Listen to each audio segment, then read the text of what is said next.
Hello student, good afternoon. Today we will going to discuss next topic in chapter vectors is dot product और scalar product of two vectors. तो हमारे पास कुछ बीच में topic बचे हुए हैं, तो उनमें पहले हम ये टॉपिक डिस्कस करते हैं क्योंकि इसका वहां पर यूज है। तो dot product of two vectors और scalar product of two vectors है वो कैसे कैलकुलेट करते हैं ये अभी हम डिस्कस करें। तो देखो यहाँ पर हमारे पास क्या है, डॉट प्रोडक्ट। डॉट का मीन्स जैसे कि मान लीजिए और टू वेक्टर्स की बात कर रहे हैं हम, तो हमारे पास टू वेक्टर्स हैं, एक ए वेक्टर ले लिया, दूसरा हमने क्या ले लिया, बी वेक्टर। तो डॉट प्रोडक्ट हमारे पास क्या होता है, ए डॉट बी, इसको हम क्या रीड करेंगे, डॉट। तो dot product of two vectors है वो हम कैसे निकालते हैं कि फर्स्ट वेक्टर का मैग्नीट्यूड, सेकेंड वेक्टर का magnitude and cosine of angle between that. इस तरह से हम डॉट प्रोडक्ट है वो निकालते। मीन्स क्या लिखेंगे कि dot product of two vectors, dot product, या हमारे पास इसको क्या कहा है, स्केलर प्रोडक्ट, क्योंकि कोई भी जो क्वांटिटी जिसमें हम डॉट प्रोडक्ट करते हैं तो वो क्वांटिटी हमारे पास स्केलर होती है। एक हमारे पास क्रॉस प्रोडक्ट होता है, तो जो वेक्टर क्वांटिटी होती है उनका क्रॉस प्रोडक्ट होता है और स्केलर क्वांटिटीज का डॉट प्रोडक्ट होता है। इसका हम काफी यूज करते हैं। डॉट प्रोडक्ट या scalar product of two vectors is defined as product of two vectors, product of magnitude of two vectors, magnitude of two vectors and cosine of angle between them, and cosine of angle between them। जैसे कि हमारे पास क्या है, a dot b, तो ये किसके equal होता है, product of magnitude of two vectors and cosine of angle between them. ये आपको समझाया था पीछे कि ए वेक्टर का मॉडुलस करो या सिंपल ए लिखो, ए की तो बात होती है, ये भी तो आपके पास मैग्नीट्यूड स्केलर ही आता है, ये भी स्केलर ही है, A B cos of theta, तो इसको हम ऐसा भी लिख सकते हैं। तो डॉट प्रोडक्ट है टू वेक्टर्स का, वो किसके इक्वल होता है, product of magnitude of two vectors and cosine of angle between them. इस तरह से हम डॉट प्रोडक्ट है वो निकालते हैं। अब कुछ स्पेशल केसेस की बात करते हैं, फिर इसका यूज हम कैसे करते हैं, मीन्स इसके जो न्यूमेरिकल्स हैं उनको हम नेक्स्ट वीडियो में डिस्कस करेंगे। अभी जब आपको कंसेप्ट समझ में आ जाएगा कि डॉट प्रोडक्ट कैसे निकालते हैं तो न्यूमेरिकल्स काफी इजी रहेंगे। तो यहाँ पर हम कुछ स्पेशल केसेस की बात कर लेते हैं। पहले स्पेशल केसेस, स्पेशल केसेस में जैसे कि मान लीजिए टू वेक्टर्स आपके पास दिए हुए थे, तो when two vectors are parallel, when two vectors are parallel, इस तरह की कंडीशन दे दी कि टू वेक्टर्स हैं वो हमारे पास क्या है, parallel. Parallel means angle between them is 0 degree. Simple सी बात है कि टू वेक्टर्स अगर पैरेलल होंगे तो उनके बीच में एंगल कितना होगा, 0 डिग्री होगा। जब एंगल 0 डिग्री है तो डॉट प्रोडक्ट है टू वेक्टर्स का, वो किसके इक्वल होगा, अभी फॉर्मूला बताया था, A B cos of theta. इसको ये भी बताया था कि इसको सिंपल हम ऐसे भी लिख सकते हैं, एंगल कितना दिया हुआ है, 0 डिग्री, कोस 0 की वैल्यू कितनी होती है, 1। तो ए डॉट बी है वो किसके इक्वल आ गया, ए बी के इक्वल आ गया, when two vectors are parallel. अब अगर कई बार हमारे पास यूनिट वेक्टर आ जाते हैं और हम यूज भी यूनिट वेक्टर्स का ही करते हैं, तो for unit vectors, unit vector क्या बताया था आपको, एक्स एक्सिस की तरफ यूनिट वेक्टर को हम आई से रिप्रेजेंट करते हैं, वाई की तरफ हम जे से रिप्रेजेंट करते हैं और जेड एक्सिस की तरफ हम के से रिप्रेजेंट करते हैं। तो फॉर यूनिट वेक्टर्स की अगर बात करते हैं तो यूनिट वेक्टर्स अगर दोनों ही पैरेलल हैं, पैरेलल मींस दोनों ही एक्स एक्सिस की तरफ है, तो आई डॉट आई दोनों ही वाई की तरफ ले लिया और दोनों ही जेड की तरफ ले लिया, तो इनका जो प्रोडक्ट है, जैसे कि मान लीजिए हमारे पास इस तरह की कंडीशन आ जाएगी, कहीं आई डॉट आई आ जाएगा, जे डॉट जे आ जाएगा, के डॉट के आ जाएगा, तो उसकी वैल्यू हम किसके इक्वल पुट कर देंगे, 1 के इक्वल, क्योंकि I dot I, J dot J और के डॉट के है वो किसके इक्वल होता है, 1 के इक्वल होता है। कैसे, देखो जैसे कि मान लीजिए हमने आई डॉट आई ले लिया, तो अभी फॉर्मूले के अकॉर्डिंग फर्स्ट का मैग्नीट्यूड, सेकंड का magnitude and cosine of angle between them, दोनों एक्स एक्सिस की तरफ है तो एंगल कितना आ गया 0। यूनिट वेक्टर का मॉडुलस कितना होता है 1 1 1, तो ये वैल्यू कितनी आ गई 1।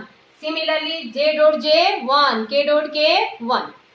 तो when two vectors are perpendicular, अगर इस तरह की कंडीशन दे दी कि टू वेक्टर्स हैं वो हमारे पास कैसे हैं परपेंडिकुलर, जब परपेंडिकुलर होंगे तो थीटा इक्वल टू 90 डिग्री। तो डॉट प्रोडक्ट ऑफ वेक्टर्स अभी आपको बताया कैसे निकालते हैं, ए का मैग्नीट्यूड, बी का magnitude and cosine of angle between them. तो कोस 90 की वैल्यू कितनी होती है 0। तो dot product of two vectors है वो किसके इक्वल आ जाएगा 0 के इक्वल। कब, when two vectors are perpendicular. अब फॉर यूनिट वेक्टर्स की बात कर ले। यूनिट वेक्टर्स में भी जैसे कि मान लीजिए एक हमारे पास x का है और एक हमारे पास y का है, तो इसकी तरफ i है, इसकी तरफ j है, मीन्स दोनों परपेंडिकुलर हो गए। या एक हमारे पास किसका है j का, k का, या k और i है, या आपस में क्या होते हैं म्यूचुअली परपेंडिकुलर। तो हमारे पास फॉर यूनिट वेक्टर की अगर बात करें तो i dot j dot k या k डॉट i, इसकी वैल्यू किसके इक्वल होगी 0 के इक्वल। कैसे, जैसे कि देखो i डॉट j है फर्स्ट का मैग्नीट्यूड, सेकेंड का मैग्नीट्यूड और इनके बीच में एंगल कितना है 90 डिग्री, cos 90 की वैल्यू 0, तो कंप्लीट को क्या बना देगा 0। तो when two vectors are perpendicular then dot product हमारे पास किसके इक्वल होता है 0 के इक्वल होता है। और यहाँ पर अगर यूनिट वेक्टर्स की बात करें तो जहां पर भी इस तरह की कंडीशन आ जाएगी i dot j dot k या k डॉट i, तो इसकी वैल्यू किसके इक्वल रखेंगे 0 के इक्वल। अब when two vectors are anti parallel, two vectors हैं वो कैसे हो सकते हैं एंटी पैरेलल भी हो सकते हैं। जब एंटी पैरेलल की बात कर रहे हैं theta is equal to 180 degree, then dot product देखो बेटा, ए का मैग्नीट्यूड, बी का magnitude and cos of angle between them. A B और कोस 180 की वैल्यू कितनी होती है -1। तो यहाँ पर हमारे पास डॉट प्रोडक्ट है when two vectors are anti parallel then किसके इक्वल हो जाएगा minus of simply first vector और सेकंड वेक्टर के मैग्नीट्यूड के प्रोडक्ट के इक्वल हो जाएगा when two vectors are anti parallel. तो ये कुछ स्पेशल केसेस थे जिनका हम यूज करेंगे न्यूमेरिकल्स। अब हम प्रॉपर्टीज की बात कर लेते हैं।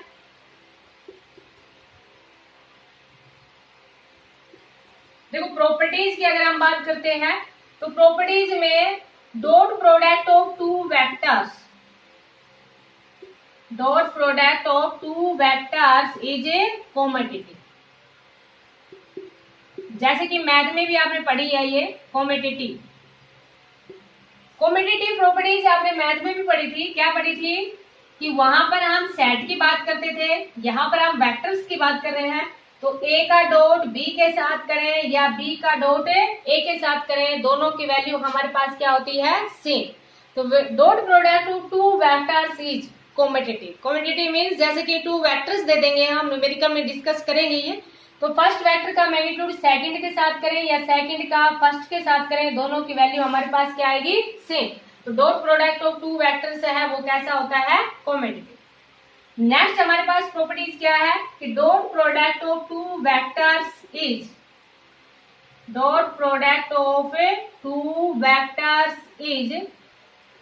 डिस्ट्रीब्यूटिव। डिस्ट्रीब्यूटिव मीन्स क्या हुआ, देखो ए का डॉट बी प्लस सी के साथ करो। जैसे कि 3 वेक्टर्स ले लेते हैं हमने 3 वेक्टर्स ले लिए कि जैसे कि बी प्लस सी था, उसका डॉट हमने ए के साथ किया, या फिर हम इसको ऐसे कर देना कि पहले ए का डॉट बी के साथ कर दे और फिर ए का डॉट सी के साथ और दोनों को ऐड कर दे, तो दोनों वैल्यू हमारे पास क्या आएंगी सेम। तो dot product of two vectors है वो क्या होते हैं distributed. Dot product of A vector with itself,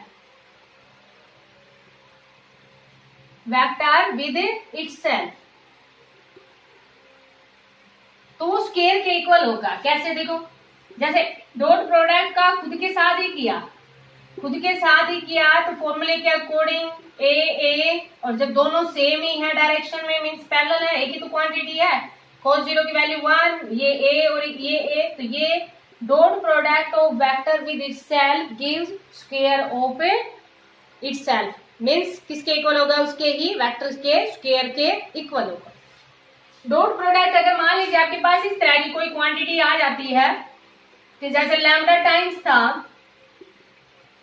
a dot b, तो ये हमारे पास देखो जब इस तरह से जब लैम्डा मान लीजिए किसी स्केलर से मल्टीप्लाई करते हैं वेक्टर्स को, तो किसी स्केलर से मल्टीप्लाई करेंगे तो वो वैल्यू हमारे पास किसके इक्वल आ जाएगी, उस स्केलर के मल्टीप्लाई के इक्वल ही आ जाएगी। जैसे कि a डॉट b हमने निकाला और सपोज करो वो हमारे पास 3 के इक्वल आया, और ये जो वैल्यू है ये कुछ भी थी, जैसे 2 थी, तो ये वैल्यू हमारे पास किसके इक्वल आ जाएगी, उसी के लैम्डा टाइम्स हो जाएगी।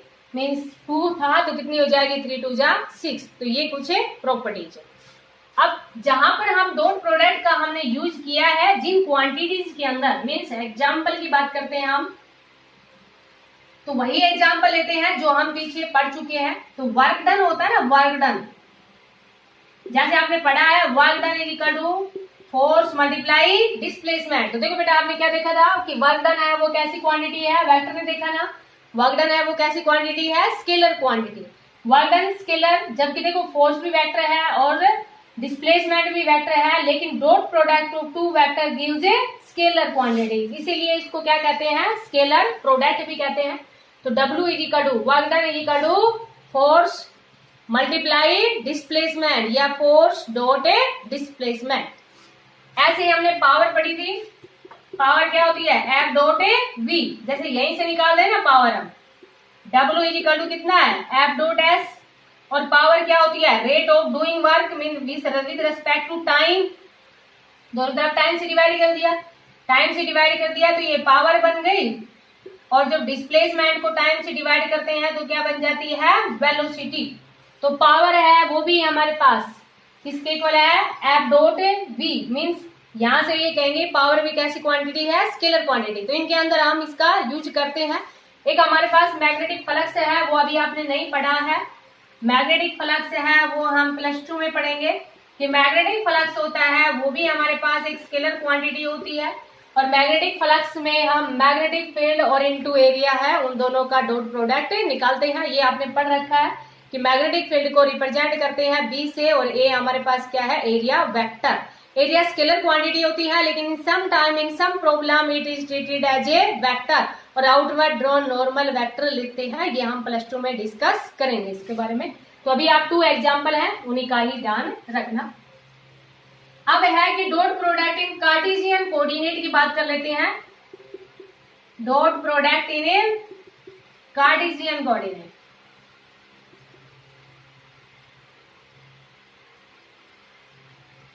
देखो ये कार्टेशियन कोऑर्डिनेट क्या है, जैसे कि मान लीजिए एक वेक्टर है, एक वेक्टर को हमने तीनों एक्सिस में लिख दिया, एक्स में भी लिख दिया, वाई में भी लिख दिया, और साथ में किस में लिख दिया, जेड में भी। ऐसे ही दूसरा वेक्टर है, इसको भी हमने लिख दिया BXI, BYJ और BZK। अब यहां पर हम डॉट निकाल रहे हैं, A dot B in Cartesian coordinate. Cartesian coordinate क्या होता है, एक्स वाई जेड की फॉर्म में वेक्टर्स को लिखना ही क्या कहलाता है, कार्टेशियन कोऑर्डिनेट्स कहलाता है, मींस कार्टेशियन फॉर्म में कहलाता है, एक्स वाई जेड की फॉर्म में वेक्टर को लिखना। तो जैसे कि फर्स्ट वेक्टर है इसको लिख दिया हमने AXI, AYJ, AZK, second vector को लिख दिया BXI, BYJ और BZK। डॉट प्रोडक्ट निकालते, अभी आपको क्या बताया, देखो डॉट प्रोडक्ट निकालने के लिए क्या करेंगे, AXI, AYJ और AZK, इसका डॉट कर देंगे किसके साथ, BXI, BYJ और BZK के साथ डॉट करेंगे। तो देखो जब डॉट करेंगे तो AX के मल्टीप्लाई इसके साथ करेंगे, AX BX की मल्टीप्लाई करेंगे, AX BX आ गया, यहाँ पर क्या आ जाएगा, I डॉट I, और I डॉट I कितना होता है, 1। अब I की जब J के साथ मल्टीप्लाई करेंगे 0 बन जाएगा, I की K के साथ मल्टीप्लाई करेंगे, परपेंडिकुलर है म्यूचुअली, अभी आपको समझाया था I डॉट J या K डॉट I, तो ये हमारे पास किसके इक्वल होता है, 0 के इक्वल, तो ये भी 0 के इक्वल आ गया। अब AY की BX से मल्टीप्लाई करेंगे, I J dot I 0, J dot J 1, तो AY BY, ऐसे ही देखो ए जेड की इसके साथ मल्टीप्लाई करेंगे 0 बन गया, ए जेड की के साथ मल्टीप्लाई करेंगे 0, के की आई के साथ मल्टीप्लाई किया 0, के की जे के साथ मल्टीप्लाई किया 0, के की के साथ मल्टीप्लाई करेंगे 1। तो ये हमारे पास क्या बन जाएगा, यहाँ से ए जेड बी जेड। तो यहाँ हमारे पास क्या आया, A dot B. Cartesian coordinate में किसके इक्वल आया, A X B X plus A Y B Y plus A Z B Z के इक्वल। बाकी सारे हमारे पास किसके इक्वल बन जाएंगे, 0 के इक्वल। जे डॉट के की बात करें या के डॉट आई की बात करें, कॉम्पिटिटिव अभी आपको बताया था कि आई डॉट के लिख दे या के डॉट आई लिख दे तो वो वैल्यू हमारे पास किसके इक्वल आएगी, 0 के इक्वल। तो ये था हमारे पास dot product in Cartesian coordinate. Cartesian coordinate means in X Y Z की फॉर्म में लिखना। न्यूमेरिकल्स में हम इसका आगे इस कंसेप्ट का यूज करेंगे। अब इस कंसेप्ट को आप अच्छे से समझना, अगर ये कंसेप्ट आपको अच्छे से समझ में आ जाएगा तो इसके न्यूमेरिकल वो आप इजीली वे से सॉल्व कर दो। तो इसको आप अच्छे से समझना, अंडरस्टैंड करो। Thank you.